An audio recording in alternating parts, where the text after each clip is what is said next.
10 years ago, I completed my training in security operations. I've since worked in the industry in a wide variety of roles, experiencing every conceivable incident you could imagine.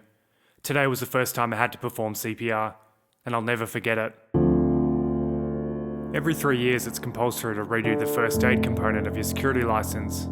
They spend the majority of the first aid course focusing on CPR. In training, we use these alcohol swabs on nice clean rubber training dolls. We wipe the mouth, practice the head tilt, and breathe 2 perfect breaths for every 30 chest compressions, seeing the dummy's chest rise to make sure we're using correct form. The instructor walks around and gives you feedback. Good job, now switch out with your partners. Today at work, I asked my partner to find the alcohol swab and plastic face shield in the first aid kit. There wasn't one, so onto the bloody mouth my mouth went. This 84-year-old lady was dying in front of me. I didn't have time to be squeamish. 30 and 2. I had to do 30 compressions and 2 breaths no matter what. The instructor I most recently had stressed the importance of getting the compressions part of CPR right, because it's essentially what's keeping the body alive till the paramedics arrive. You must go deep with your compressions. You will break their ribs in the process, but it's better to have broken ribs than to be dead, right? He had that dark sense of humour that I've encountered with other frontline workers. Today I had to break this lady's ribs. I had to push 3/4 of the depth of her chest down, and even when I thought I was pushing too hard, the paramedic assured me I had to go harder and deeper. The metronome clicked away at 120 BPM, ironically the same tempo of Staying Alive by the Bee Gees. The ribs are broken, so you need to push even harder to make the compressions count. If I didn't, I wouldn't make contact with her heart, which at this point had been stopped for minutes. I could feel her bones breaking. They felt so brittle, but I was assured to keep going, following the green blip on the screen and listening to the automated voice say, "Good compressions!" One paramedic was shooting adrenaline into her arm, which was now cold. The other paramedic was pumping oxygen into her using the breathing apparatus. My partner was tapping me on the shoulder to let me know it was almost time to swap out. The pads on her chest were about to administer a shock. Like in the movies, they really do yell clear, and the body spasms and jolts, and for a moment, you think they're alive. But I could tell that she wasn't. She was purple in her face, her skin was cold, her eyes gave it away. They were just like my cat's eyes when they put her to sleep. She was gone. My partner began his round of compressions, allowing the paramedics to work around him. I stood up, monitored the crowd, and caught my breath. It was the middle of a grocery store, an idle Tuesday. People were buying their fruit and veg, oblivious.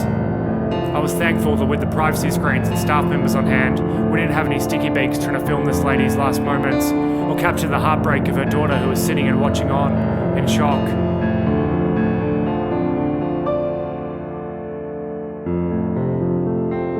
Clear! Hands off the body! And it was my turn to jump back in. The paramedics had confirmed their second crew was inbound and ready to assist. They were using acronyms and medical terms.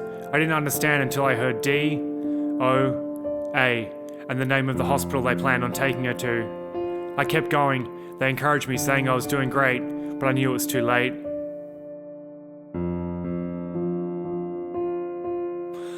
And just like that, 4 minutes after they'd injected her with adrenaline, they got a pulse. They ordered me off the chest and continued assisting her to breathe. The second crew arrived, and at this point, my partner and I did whatever we could to assist, lifting the lady onto the bed, clearing a path through the crowd of oblivious customers. I could hear the shake of adrenaline in my voice when I yelled at people who were blocking the entrance to move out of the way, because 4 uniformed paramedics wheeling a gurney and 2 big ugly security guards wasn't enough of a clue for them to move out of the fucking way. The paramedics told us the daughter could ride along in the second ambulance. We informed her. She decided not to, as she was going to drive her car there so she could pick up her brother on the way to the hospital. My partner, who had experienced situations like this before, was eerily calm and reassured me. He said we did good. He made some joke that was in the same vein of the first responders I've met before, the same dark humour as the instructor of my recent first aid course. The manager of the centre I work at said we did a great job, and if we needed to speak to anyone, they had people who could help.